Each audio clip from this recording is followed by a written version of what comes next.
Genesis 34. Simeon and Levi kill the men of Shechem. Dinah was the daughter Leah had by Jacob.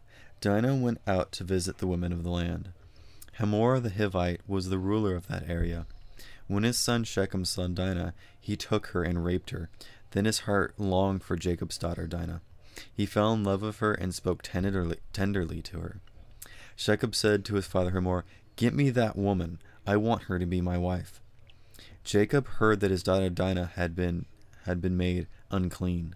His sons were in the fields with his livestock, so he kept quiet about it until they came home.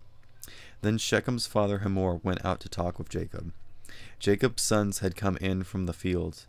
They came as soon as they heard what had happened. They were filled with sadness and anger. Shechem had done a very terrible thing. He had forced Jacob's daughter to have sex with him. He had done something that should never be done in Israel. But Hamor said to them, "My son Shechem wants your daughter. Please give her to him to be his wife. Let your people and ours get married to each other. Give us your daughters as our wives.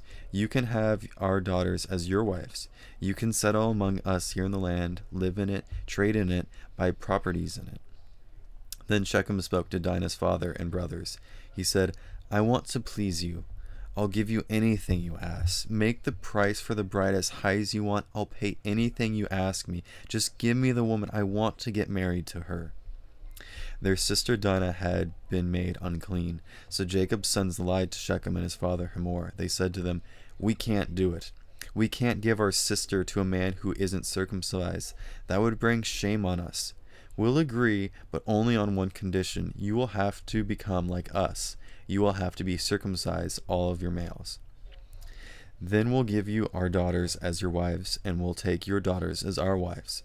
We'll settle among you and become one people with you, but if you won't agree to it, then we'll take our sister and go."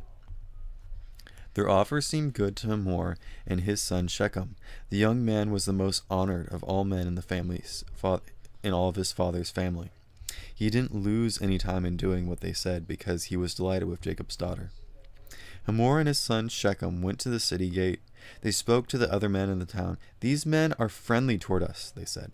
"Let them live on our land. Let them trade in it. The land has plenty of room for them. We can get married to their daughters, and they can marry ours. But they will agree to live with us on one condition. All of our males must be circumcised, just as they are. Won't their livestock and their property belong to us? Won't all of their animals become ours? So let's say yes to them. Then they'll settle among us." All of the men who went out through the city gate agreed with Hamor and his son Shechem. So every male in the city was circumcised. 3 days later, all of them were still in pain. Then Simeon and Levi took their swords. They were Jacob's sons and Dinah's brothers. They attacked the city when the people didn't expect it. They killed every male. They also killed Hamor and his son Shechem with their swords. Then they took Dinah from Shechem's house and left. Jacob's other sons found the dead bodies. They robbed the city where their sister had been made unclean. They took the flocks and the herds and the donkeys. They took everything that was in the city out of the fields. They carried everything away. They took all of the women and all of the children. They took everything away that was in the houses. Then Jacob said to Simeon and Levi, "You have brought trouble on me.